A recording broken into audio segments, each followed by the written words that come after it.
Chapter 14. Jordan showed up shortly after Dr. North finished her assessment and announced she was cleared to go as well. "Brody said you could use a lift," he said with a grin. He held a bag in his hands, and she wondered what it contained. "Yeah, I could. Plus, I thought I'd take you up on your offer for a place to stay and a job. I'd like to stay in town a little longer." His eyes danced and the corners of his lips twitched as he set the bag beside her on the bed. "Would that have anything to do with a handsome doctor by chance?" "It might," she said, "but I also don't know if there's much to go back to in California. I feel like I can start over here, except—" Her voice trailed off as she remembered her dream from the previous night. "Except what?" Tia sighed and shook her head. "I had a dream last night that someone is still after me. I'm sure it was due to the activity yesterday, but do you think there's any chance that it might be true?" Jordan ran a hand across his chin. "I'd be lying if I said no. I do think we got the main people involved, but there's always the chance that someone else decides to seek retribution. If it makes you feel any better, the lady who runs the house I'm taking you to is former military. She'll keep an eye on you." "Did you get any news on Rico?" He shook his head. "Sorry. We're checking with the PD in Chicago, but it's going to take some time." "Thanks, Jordan." She wished that made her feel better, but at least she felt like she had friends looking out for her, something she didn't think she'd had the last few years. "You're welcome. Now, in that bag are some clothes and shoes. My girlfriend Cassidy deduced that you had none here. She picked them out, but I had to guess on your size, so don't blame her if they're off. She did bring some things with drawstrings, so the size shouldn't matter too much." Tia's fingers touched the bag. Brody was so thoughtful. She hadn't even realized she had no clothes with which to leave the hospital. "Thank you, Jordan. And tell Cassidy thank you." He nodded, clearly embarrassed, and took a step back. "I'll give you a chance to change and see about getting a wheelchair so we can get you out of here." As he ducked out of the room, Tia opened the bag. Not only did it contain socks and underwear in a few sizes, but there were also stretchy pants and sweats, along with a few shirts. As she pulled out a simple green shirt, another piece of her past opened.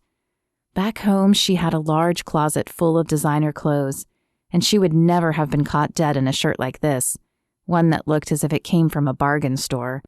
But Tia found she didn't mind now. Designer clothes seemed insignificant compared to everything she had faced recently. She pulled on the green shirt and a pair of wide-leg navy stretchy pants, gritting through the pain and stiffness of her body. Then she attempted to put a sock on her left foot, but no matter how hard she tried, she couldn't reach it. She finally decided just to use the sandals Cassidy had provided and forego the socks altogether. A knock sounded at the door a few minutes after she finished. "It's Jordan. Can I come in?" "Yes, come on in." "Hey, looking good," he said as he wheeled a chair in. Tia wasn't sure she would go that far, but she was thankful for all he had done. "You about ready? I just got called back to work, so I'm afraid I'll have to drop you and run." "That's fine, Jordan. Really, you have done so much for me." "So I took your advice," Brody said as he set his food down across from Nick. "Oh yeah? About what?" Nick picked up his burger and took a huge bite, sending a blob of ketchup down his hand. Brody rolled his eyes. He loved his friend, but sometimes he had the manners of a pig and the memory of a gnat. "About Tia. I've decided to date her and see what happens." Nick licked the ketchup off his arm. "That's great, man. You take my advice about the other stuff too? The icing and time off from work?" "Yes. Today is my last shift for a week.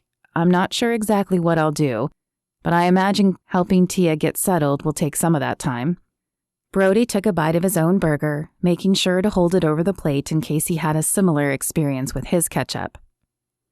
"Take her out, man. Fancy dinners, movies, anything that has a ton of people and will keep you both safe. Dancing is probably out for the moment, though."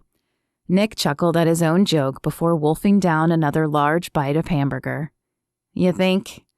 Dancing would probably be out of the question for another few months, as would anything requiring both legs. But fancy dinners and movies he could do. He just hoped he remembered how to date. He had met Rachel in college, and he'd known from the first date that he was going to marry her. They'd been married for 10 years, so his knowledge of dating protocol was definitely rusty. It hasn't changed much if that's what you're worried about, Nick said as if reading his mind. What? Dating. You had this look on your face, the one you get when you're really thinking about something or about to throw up, so I thought I'd clarify. Just ask the girl to go places with you and have fun. It's still the same. Brody chuckled and shook his head. I don't know how you know me so well, Nick. It's kind of creepy. Nick shrugged and shoved the last of his burger in his mouth. I'm just that good, he said around his mouth full of food. Brody smiled as he finished his own lunch. He might not miss this hospital for the next week, but he would miss seeing Nick every day.